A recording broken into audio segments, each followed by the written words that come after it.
Happy Sunday, everyone. Welcome to Our Issues Birmingham. This week's guest is my good friend and CEO, I think that's the right title, right? Of I the think so, Tommy. World Games 2022. A big, big deal that I don't think everyone really appreciates just quite yet for the city of Birmingham to have, not only to have, but as it approaches now, by the time this airs, we'll be under 150 days, I'm sure. We're close to that now, I think, aren't we? We're under 100. We'll be at under 100 days. We're at 141 today. So Nick Sellers is with us today to talk about that. What's going on as we get closer and closer to the event? It's really getting exciting, Tommy. As you know, this is a huge opportunity for our city, for the state of Alabama, frankly, for our country coming out of this pandemic, to host the first major international multi-sport event in the world coming out of the pandemic with full venues again. You know, the Beijing Olympics are wrapping up, closing ceremonies was spectacular, but now the eyes of the international sports world turn to Birmingham, Alabama. We're up at the plate, so to speak, for World Games 2022, and it's very exciting. Does it, we're right in the middle of the Winter Olympics. So comparably, in some respects, these games are, I won't say on the same level. I don't know. I don't think it has the history that the Olympics have. I could be wrong about that, but you will correct me if I am. So the timing couldn't be better on the heels of what's going on in China.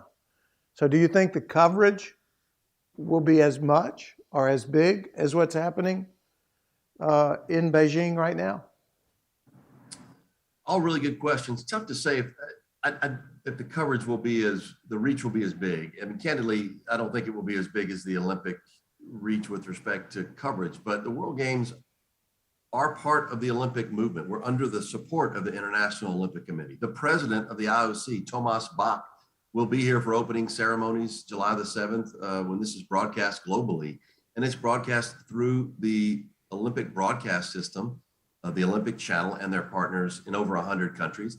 It will be broadcast domestically on CBS and CBS Sports.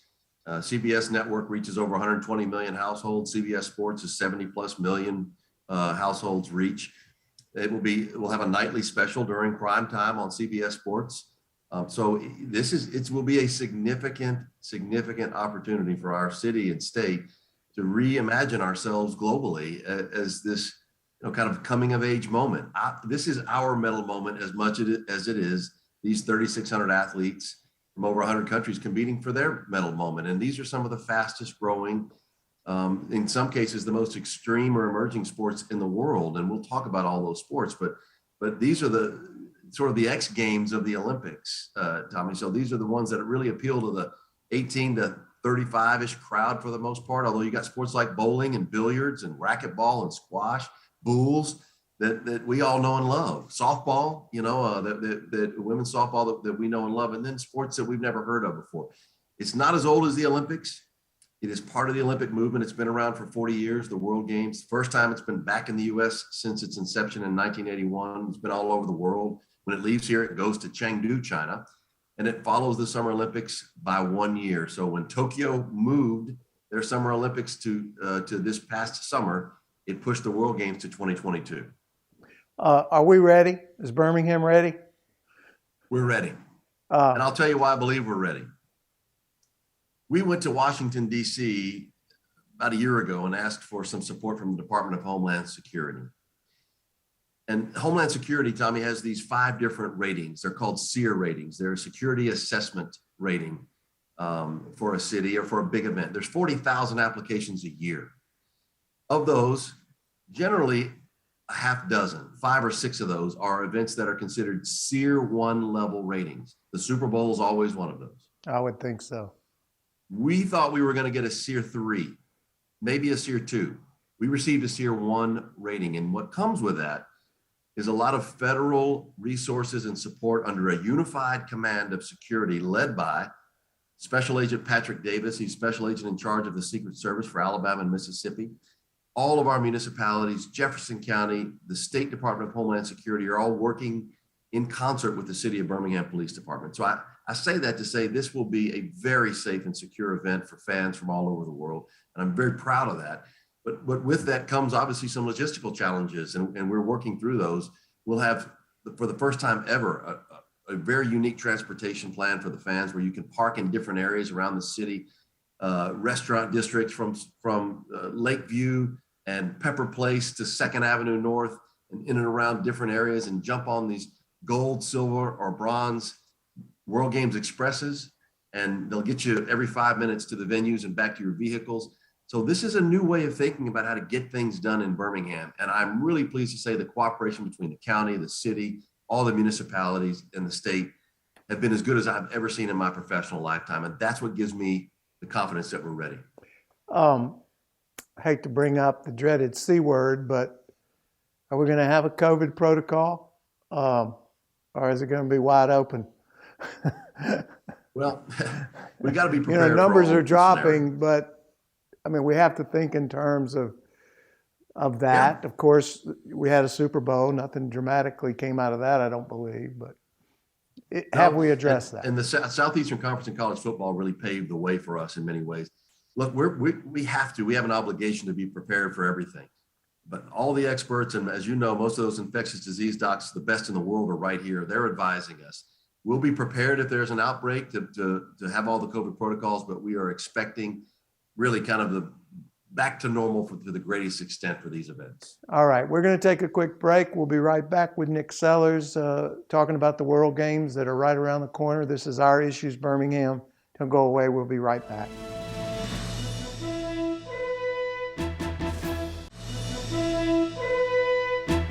Welcome back to Our Issues Birmingham. Nick Sellers, Chief Cook and Bottle Washer for the World Games.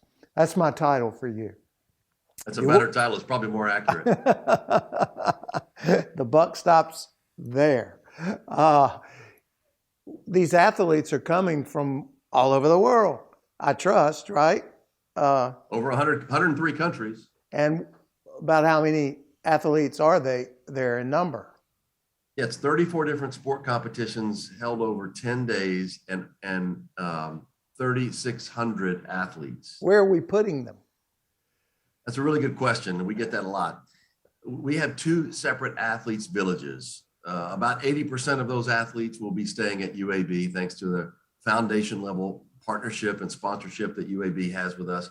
Couldn't ask for a better partner in UAB. And look, they're the crown jewel of our economic engine of downtown Birmingham. And they've been gracious partners for us. So Athletes Village will be at UAB in and around the beautiful dorm areas. And then Birmingham Southern, another tremendous partner where we'll have several sport competitions, will house about 20% of those athletes on their campus as well. And that opens the door for us, thankfully, for the tremendous inventory we think we'll have for hotel demand.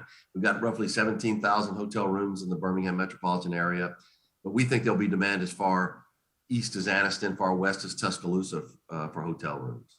I just finished interviewing Mayor Woodfin because I was concerned with the construction that's going on, particularly on 20th Street in downtown Birmingham. Yep. And I know the Richard Arrington Bridge is now defunct and being refurbished, and it will not be available. Do you see that as being some impediment to your ability to get people moving around? I told Randall that when I go from my office down to the courthouse, I have to go through Bessemer, essentially. That's an exaggeration and a joke. But are you aware of what's going on 20th Street? And I'm sure you have some concerns, because when I drive it, I think, what's Nick going to do about this? We're intimately aware of it. We're working so closely with Mayor Woodfin and his team, Tommy, and they've been great partners. We are aware of it. Clearly, it's not ideal, but in any city where there's progress happening, and pleased to see that we continue to have progress in Birmingham, you're going to have issues like this, and we've got time. Thankfully, we're working closely with them. We're planning around it. And I don't think it's going to have any material impact really on the ingress and egress for our venues, because of the way we're going to set up the different parking areas to make it easy to jump on these little express shuttles, get to the venues, get to the restaurants and entertainment areas, and get out of the downtown. Because of the security rating I mentioned earlier, the Homeland Security Level 1 rating, some of these parking decks are going to be shut down. But we're going to make it very easy to, again, park in the very well lit, high traffic entertainment and restaurant areas. Get on the different spots. We'll have a ton of communications. We have an app you can download, a web app at twg2022.com. You can, and in that app, it'll tell you everywhere you can go to park and jump on these. Or if you want to park reasonably close, you can still do that in and around the downtown area. So am I worried about it? I'm not, because I think we've got a really good plan in place to deal with it. And again, we've got many venues that are not in the downtown area, from Oak Mountain and Hoover Met to Sloss Furnaces, International Barber Motorsports Park, and the Crossplex. We'll be in and around the downtown area. Not everything is in downtown. And just help me understand, over what period of time will these games take place? And in each specific day, will it be like all day and into the night, or how does that timeline set up? Yeah, really good question. And I would tell you, consider what you would have when you watch the Olympics. Very similar. In fact, our program is kind of modeled after the Summer Olympic platform program. So it's 10 days wall to wall, opening to closing ceremonies, but 9 days of competition. And the competitions really run the gamut. If you go to our website, twg2022.com, you can click on it and see day by day the competitions, from the prelims or the preliminaries to the medal rounds or the championship rounds, where these athletes will be competing for gold on global television. And we'll have a limited amount of what we're calling the jet setter passes. So you can purchase these tickets, and they essentially can get you in and around most all of the sport competitions, save just a few. Opening and closing ceremonies is not a part of that, and a couple of the smaller competitions, but all the big ones. And man, there's so many cool storylines of these athletes that are chasing their gold medal moment.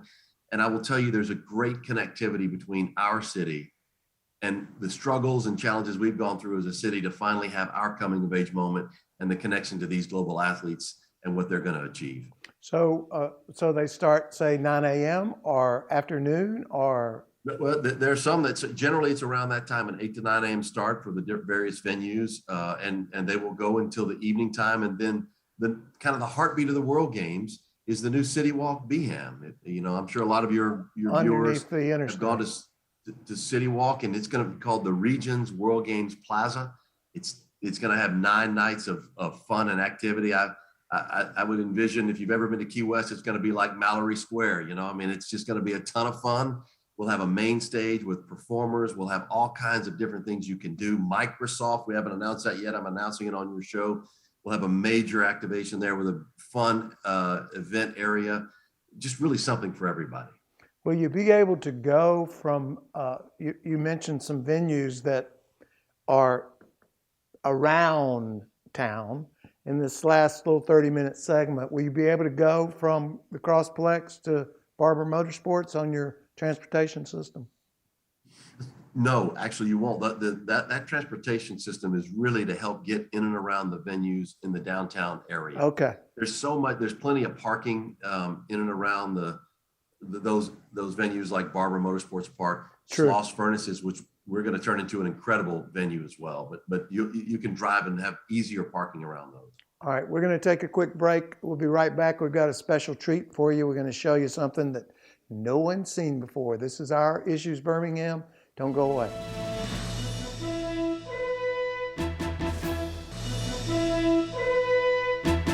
Welcome back to our show. This is Nick Sellers with the World Games.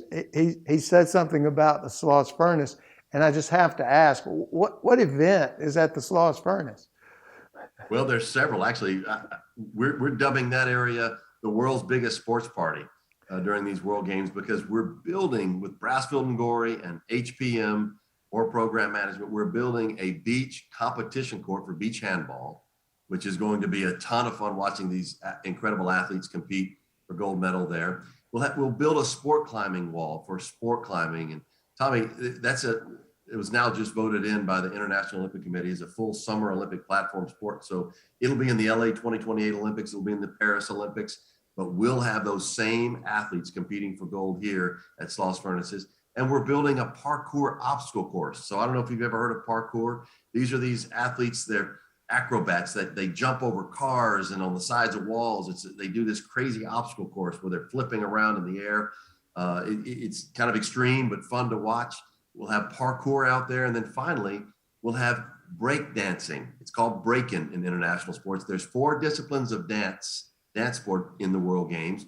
There's Latin, salsa, rock and roll, and breaking or break dancing. And that will be at Sloss Furnaces. So those 4 sport competitions will be out there. And I'm telling you, it is going to be the world's biggest sports party. Well, that would be one I could hop a bus from the restaurant district to Sloss, right?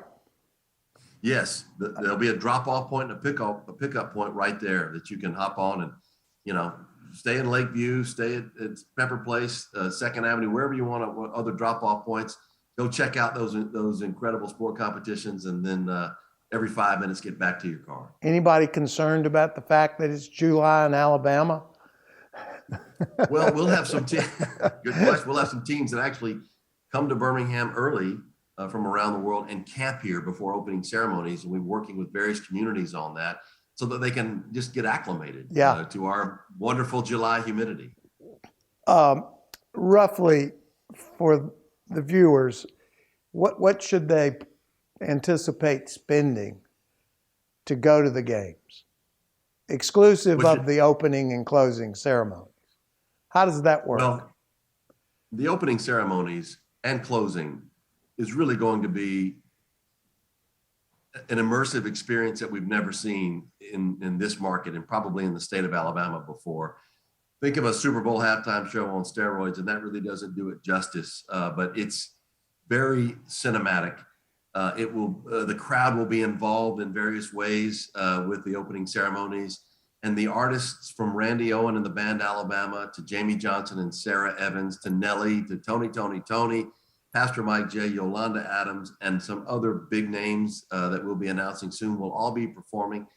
Randy Owen is such a legend, and he co-wrote a theme song for these games called The Hope of Alabama. And the chorus line, I'm not going to sing it for you, buddy, because it's not karaoke. I understand. Night, the chorus line is, the hope of Alabama is the hope for all the world. Every man can hold on, every woman, boy, and girl. It's the dawn of a new day when love is what we bring. Everybody sing. And hearing all these artists singing together from various genres of music, it's really kind of a We Are the World moment. That song will be released in late March, early April on Warner Music, and it'll be on Spotify, iTunes, all the platforms. But back to my question, what's it cost to go to the games? I'm sorry, I didn't hear you on that. The opening ceremonies will range anywhere from a $40 ticket up to well over $100 for obviously the lower level close to the main stage. No, I'm asking. But outside of that, the World Games tickets will average $23. Okay, so that's what I'm asking. It's very reasonably priced. And is that like a day pass? Is that like a day pass? That's actually for the event. So for the competition, these games, just like the Olympics, are ticketed by sport and by competition. So, okay. You can go watch the lacrosse, which is going to have the Iroquois Nation, and a great story there. Watch women's softball that has 8 Olympians from the Tokyo Olympics on the Team USA, 7 SEC ladies, and 2 All-Americans from Alabama, Haley McClenny and the ace pitcher Montana Fouts. Man, they lost in the last inning to Japan in Tokyo, and this is a chance for Team USA to avenge that gold medal loss here in their home country. It's going to be exciting. I got to tell you about sumo real quick too, Tommy. So there is a guy named Trent Sabo out of Idaho. We're dubbing him the truck driving champion, 435-pound lightweight division for sumo wrestling, mind you. But the man drives a truck for a living, and he's won 2 silver medals in the World Games, and this will be his last chance to try to garner a gold medal in his sport in sumo wrestling in his home country against the great champions from Japan and Ukraine. It's a huge storyline to see if the truck driving champ, he's an everyday American, can win a gold medal in an ancient sport of sumo right here in Birmingham. What would be the heavyweight weight if he's the lightweight? It's north of that. I think it gets above the 450 mark. You start getting into the heavyweight range. Holy mackerel. That's an interesting sport, but wrestling, is regular wrestling a part of the World Games? No, it's not. I know it. Sumo would be Pickleball and the wrestling closest. are out. Yeah, wrestling is actually a Summer Olympic platform sport, but we have Muay Thai, kickboxing, jiu-jitsu, and karate, as well as sumo. And so karate is on the Olympic platform. The same athletes that competed in Tokyo will be competing here. And the other two, Muay Thai and kickboxing, they're the biggest feeder sports into the world of MMA, mixed martial arts. Generally, the UFC is the top professional brand around that. And so, pretend like you hear a drum roll. What will these athletes receive when they reach the platform? Special. But the gold medal, which was just recently unveiled, shows all of the sports. And then on this side, just a beautiful, well done rendition of Birmingham with Sloss Furnaces and Vulcan and all of the various sports competing in these World Games. It's really just a beautiful medal that shows the colors of the World Games that these athletes will be wearing. It's a heavy gold, silver, and bronze medal. I think it represents everything great about the city of Birmingham and the state. And look, this is our moment to step up as a state and as a country, just like it's these athletes' moment, hopefully step up on that medal podium for their gold medal moment. Well, I hope we deliver. I'm confident that we will. Nick, thanks for being with us. Thanks for doing what you're doing for these games and for this city. Thanks for being with us. We'll see you next week.